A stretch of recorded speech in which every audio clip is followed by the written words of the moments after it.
Good morning student, myself Malti. और आज हम रीड करेंगे 10th क्लास की हिस्ट्री की बुक, जिसका हम सेकंड चैप्टर रीड करेंगे, जो हरियाणा बोर्ड द्वारा चेंज की गई है। भी न्यू बुक है, उनका हम सेकंड चैप्टर रीड करेंगे। फर्स्ट हमने रीड कर लिया, जिसका नेम था भाई सिंधु सभ्यता। करेंगे भाई जो प्राचीन विश्व की प्रमुख सभ्यताएं हैं, यानी कि विश्व में और कौन कौन सी सभ्यताएं हुई हैं। जैसे हम सिंधु सभ्यता के बारे में तो पढ़ते हैं 6th क्लास से, तो उनके अलावा भी विश्व में बहुत सारी सभ्यताएं हुई हैं, जिनके बारे में हम आज इस चैप्टर में रीड करेंगे। जैसे नीचे मैप में दिखा रखा है भाई विश्व की प्राचीन सभ्यताएँ कौन कौन सी हैं। तो ये दिखा रखी हुई है सिंधु घाटी की सभ्यता, जो हमने रीड कर ली है। चीन की सभ्यता है। नीचे है मेसोपोटामिया की सभ्यता है। मिस्र की सभ्यता है भाई। नीचे है माया की सभ्यता, और ये है इंका की सभ्यता। तो ये मेन सभ्यताएं, प्राचीन सभ्यताएं हैं, जिनके बारे में ही इस चैप्टर में हम डिटेल से पढ़ेंगे। तो चैप्टर का नेम है भी प्राचीन विश्व की प्रमुख सभ्यताएं, यानी कि जो हमारी सिंधु घाटी सभ्यता हुई है, उसके साथ साथ वही विश्व में और भी अनेक जगह पर सिविलाइजेशन का डेवलपमेंट हुआ, और वो कब हुआ, क्या टाइम पीरियड है, क्या क्या उनकी विशेषताएं हैं, उसके बारे में हम इस चैप्टर में पढ़ेंगे। तो चैप्टर स्टार्ट करते हैं भाई।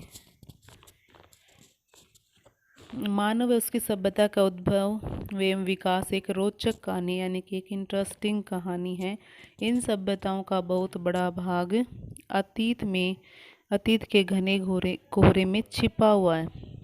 यानी कि जो ये सभ्यता विश्व में जो सभ्यताएं हुई हैं भाई, इनका जो अतीत है, इनका जो बहुत बड़ा पार्ट है, बहुत बड़ा हिस्सा है, वो अतीत के, यानी कि हमें पूरी तरह से उसके बारे में अभी भी जानकारी नहीं पता चली है। इसको समझने का प्रयास निरंतर जारी है, यानी कि अब तक भी इनको जानने का, समझने का हमारा जो प्रयत्न है जारी है, कि भी वो सभ्यताएं कैसे डेवलप हुई थी, क्या क्या उनकी विशेषताएं थी, ठीक है, उनके बारे में। ये सभ्यताएं विश्व के विभिन्न क्षेत्रों में अलग अलग समय में विकसित हुई हैं। जब व्यक्ति स्थायी रूप से रहना शुरू करता है, तब व्यवस्थित जीवन बिताने के प्रयास में उसके चारों ओर एक सामाजिक, राजनीतिक, सांस्कृतिक एवं आर्थिक व्यवस्था का निर्माण शुरू हो जाता है। इसका मतलब है कि भी जो पहले मानव था, आदि मानव था, जब तो वह भाई जंगलों में इधर उधर रहता था, धीरे धीरे उन्होंने कृषि का विकास किया, कृषि करना स्टार्ट किया, तो वह क्या है, एक जगह पर स्थायी रूप से रहना, निवास कर देता है। तो ये बताया कि जब व्यक्ति स्थायी रूप से निवास करता है, तो उसके चारों ओर क्या है भाई, एक सामाजिक, राजनीतिक, सांस्कृतिक, आर्थिक व्यवस्था का भी डेवलपमेंट हो जाता है, निर्माण शुरू हो जाता है।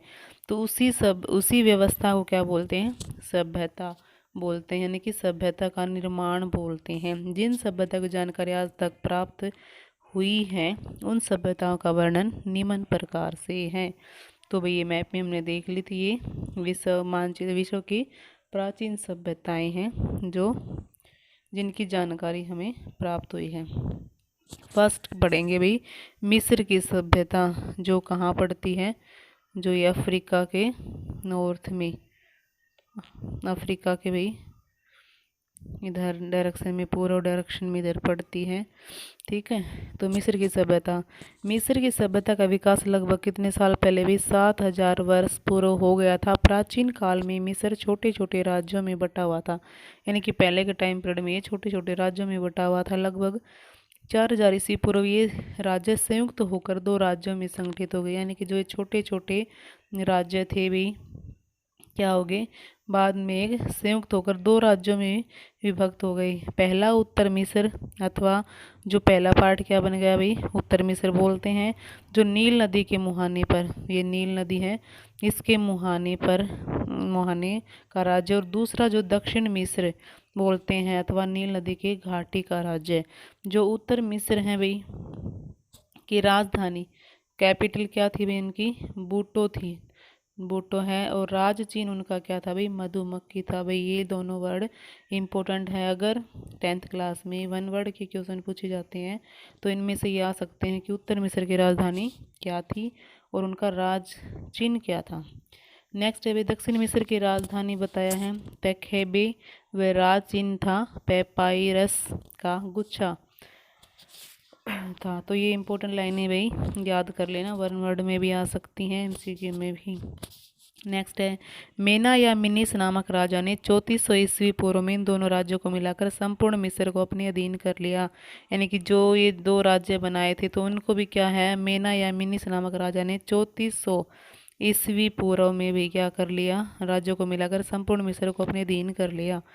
मेना एक सफल विजेता था और महान सेना नायक था। उसने मेम्फिस को मिस्र की राजधानी बनाया। किसको बनाया भाई, मेम्फिस को राजधानी बनाया और वहाँ राजतंत्रात्मक शासन व्यवस्था की स्थापना की। इसी ने मेम्फिस ने ही मिस्र के प्रथम राजवंश की स्थापना की। राजतंत्र मतलब राजा का शासन, मोनर्ची जिसको बोलते हैं। ये मिस्र के क्या है भाई, पिरामिड दिखाए गए हैं इधर। नेक्स्ट है भाई जो मिस्र का इतिहास है इसके जानने के स्रोत क्या है, साधन क्या है भाई, हमें कैसे जानकारी पता चले मिस्र के सभ्यता के बारे में। तो फर्स्ट है भाई साहित्यिक साधन, ठीक है, जिसमें क्या है भाई जो हेरोडोट्स हुए हैं साहित्यकार हुए हैं, डायोडोट्स हुए हैं, मेनेथो हुए हैं, ये साहित्यकार हैं, साहित्यिक हैं, ठीक है, इनसे हमें पता चला है। फिर है पुरातात्विक साधन, जैसे पुराने बचे हुए ऐसे हैं जैसे पिरामिड हैं यहाँ पर दिखाए गए, जैसे मादियाँ या उनकी समाधियाँ या मस्तबे या भित्ति चित्र, मंदिर या रोसेटा अभिलेख। भित्ति चित्र मतलब जो दीवारों पर चित्र वगैरह पेंटिंग की मिले हुए उनसे भी जानकारी हमें मिलती है। आधुनिक साधन है भाई एडोल्फ इरमान व जेएस ब्रेस्टेड की पुस्तकें। अब नेक्स्ट है भाई राजनीतिक जीवन में उनका राजनीतिक सिस्टम कैसे था, कैसा उनका शासन व्यवस्था थी। तो मिस्र का राजा फ़राओ कहा जाता था, यानी कि इम्पोर्टेंट है भाई, मिस्र के राजा को फ़राओ बोलते थे। फ़राओ न्याय और ईश्वर का प्रतिनिधि माना जाता है, उसको न्याय और ईश्वर का प्रतिनिधि मानते हैं। मिस्र के राजनीतिक इतिहास को 3 भाग, यानी कि जो मिस्र का जो राजनीतिक सिस्टम है उसको 3 पार्टों में डिवाइड किया है। फर्स्ट है पिरामिड युग, जो कब से कब है भाई 3400 ईस्वी पूर्व से 2160 ईस्वी पूर्व है, यानी कि इस टाइम पीरियड में ज़्यादा संख्या में पिरामिड मिले हैं तो इसको पिरामिड युग बोलते हैं। मध्यकाल या सामंतवादी युग, यानी कि इस टाइम पीरियड में सामंतों का शासन रहा तो उसको सामंतवादी युग बोलते हैं। नवीन काल या तीसरा है नवीन काल या साम्राज्यवादी युग, ठीक है, जिसका कार्यकाल है भाई सामंतवादी का 2160 ईस्वी पूर्व से 1580 ईस्वी पूर्व, और साम्राज्यवादी युग का है 1580 ईस्वी पूर्व से 650 ईस्वी पूर्व। नेक्स्ट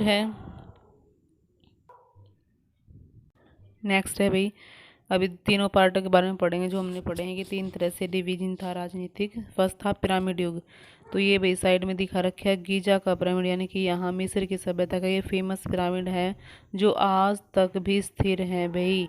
इन पिरामिडों की विशेषता है कि आज भी इनमें कोई भी टूट फूट या नहीं हुआ है, और ये भाई अपने एक तरह के अजूबे हैं अपने टाइम पीरियड के, क्योंकि इतने 1000 साल पहले बने हुए हैं।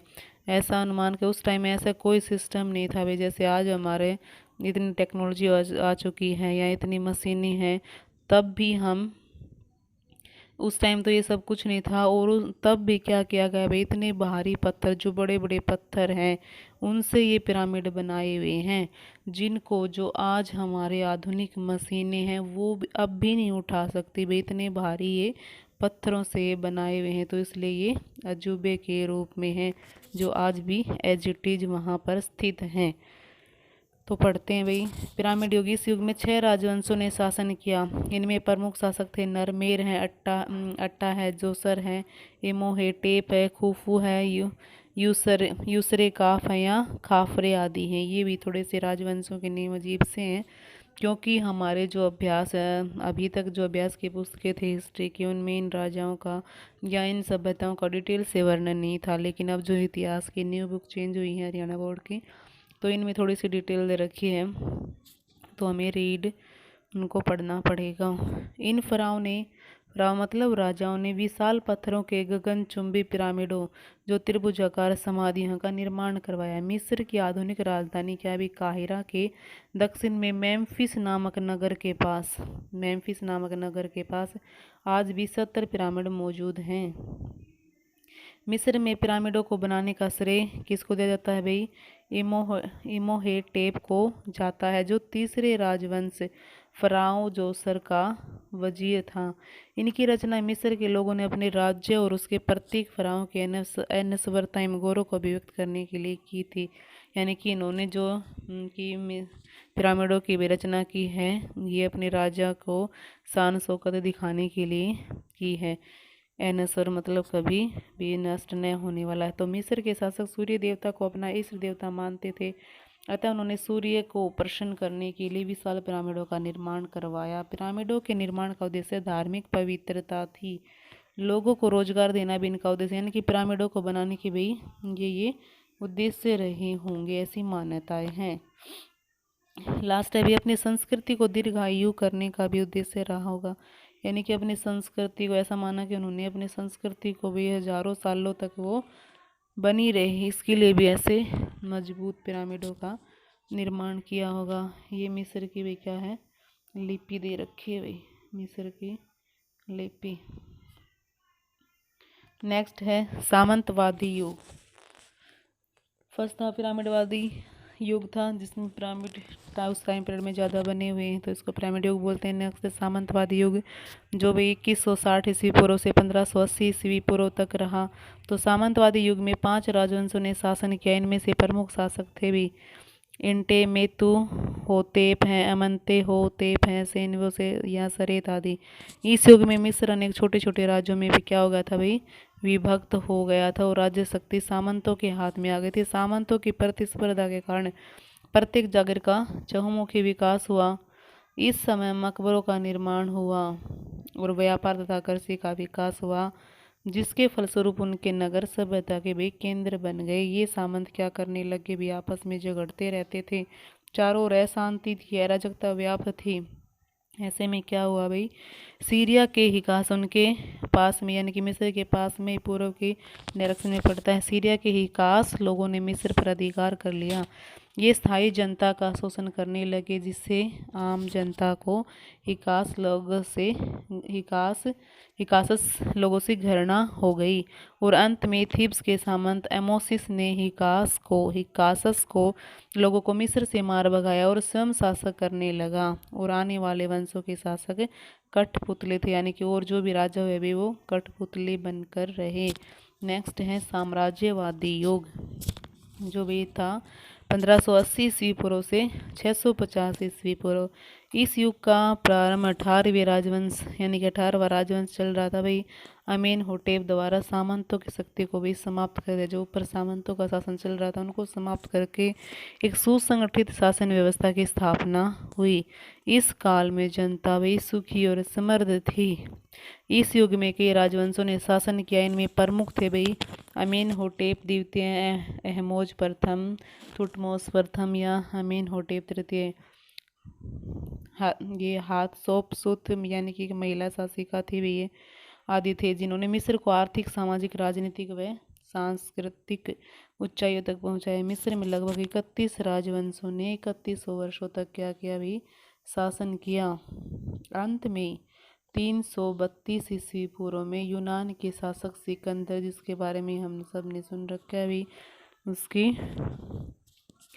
जो भी वीरता है उनके बारे में, सिकंदर ने मिस्र पर अधिकार कर लिया और सिकंदर की मृत्यु के बाद जो मिस्र में टोलमी वंश का शासन स्थापित हो गया फिर से। बस वही आज के लिए इतना ही, और बाकी का चैप्टर हम नेक्स्ट वीडियो में रीड करेंगे। So thank you.